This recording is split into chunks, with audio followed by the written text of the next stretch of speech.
On August 29, 2021, one of the last missiles fired by an MQ-9 Reaper aircraft during the United States' 20-year war in Afghanistan. The Pentagon thought that the vehicle in question was packed with explosives and intended to hit Kabul's airport. But Samari Ahmadi, who was also killed with 9 family members, was in fact a US-based international aid worker.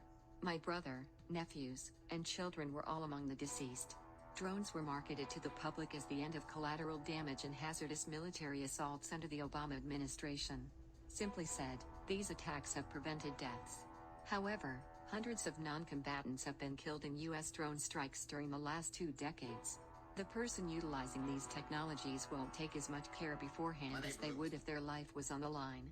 We no longer live in a world where the United States is alone in using drones for warfare. Drones are now being used in the Middle East and Africa, where they are fueling international conflict. The Chinese military hasn't used a drone in real combat, but it has exported over 200 drones to 16 nations since 2005. Over 100 countries have access to this technology. Conflicts from Ethiopia to Nagorno-Karabakh are being altered by this technology. Drones have even demonstrated their worth in the fight against some of the world's most potent militaries. Following Russia's invasion of Ukraine, Ukraine's Air Force used Turkish-made drones to compensate for part of Russia's significant military edge.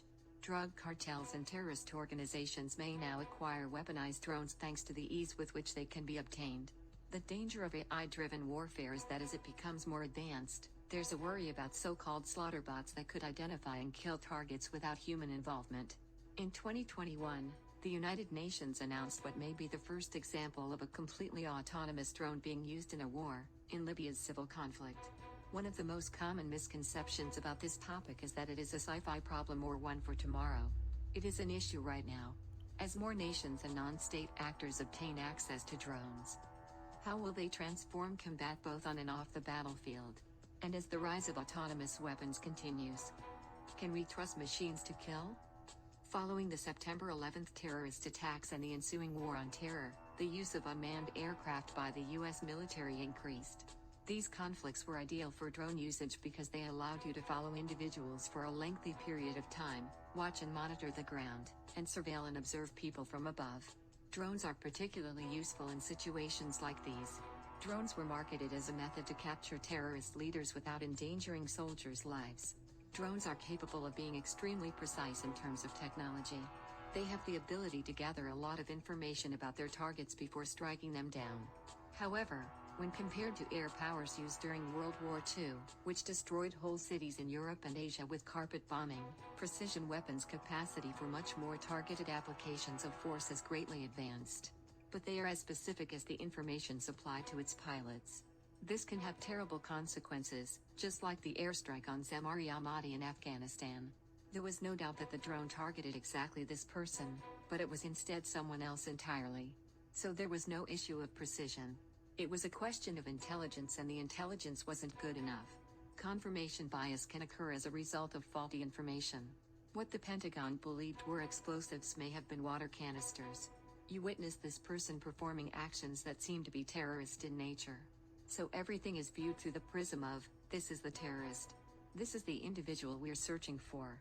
Since the early 1990s, there have been an estimated 14,000 US drone strikes in Pakistan, Afghanistan, Yemen, and Somalia, resulting in between 791 and 1,750 civilian deaths. I no longer enjoy looking at blue skies. In fact, I prefer gloomy skies these days. When the weather is overcast or gray outdoors, the drones are not flying. According to reports, US airstrikes and drone strikes underestimate civilian fatalities. These deaths might cause anti-American sentiment to grow. Terrorist leaders can use the deaths of civilians as a recruitment tool to try and bring in more militants into their ranks. Some claim that without the danger to soldiers' lives, decisions are made with less attention. There is no pilot in danger, no special operations force in danger, as a result of the moral hazard. That's the tale of 20 years of occupation and drone strikes in Afghanistan, as unfortunate as it may be. While the US was researching drone technology, recent conflicts have highlighted its usefulness not just for counterterrorism operations, but also on a global scale. Azerbaijan is a major oil producer that purchases high-tech military equipment from Israel and Turkey. In 2020, A conflict between Azerbaijan and Armenia over the Nagorno-Karabakh region demonstrated how drones can change the course of a traditional war. Drones gave Azerbaijan an edge. The use of machine guns in trench warfare made it brutally deadly, and governments had many years of bloody trench fighting to adapt their strategies. Trench warfare was extremely lethal for decades with the advent of machine guns. Drones are anticipated to have an even greater influence on ground combat in the future than they already do today. Drones have been particularly significant in Ethiopia, Libya, and Syria, where Turkish drones are a common weapon against Kurdish insurgents. The largest manufacturers of cheap militarized drones are China, Turkey, and Israel. The market is anticipated to reach $32 billion by 2025. With the entrance of Turkey into the market, things changed significantly in terms of drone proliferation. These exports have effectively lowered the barriers to entry for maintaining your own military fleet. To be able to use air power, you don't need an F-16 plane. That has had an equalizing effect on warfare in a variety of ways, with less capable groups and nations gaining access to air power and employing it in conflicts. There's concern that as drones proliferate, they may lead to more drawn-out conflicts with greater civilian deaths.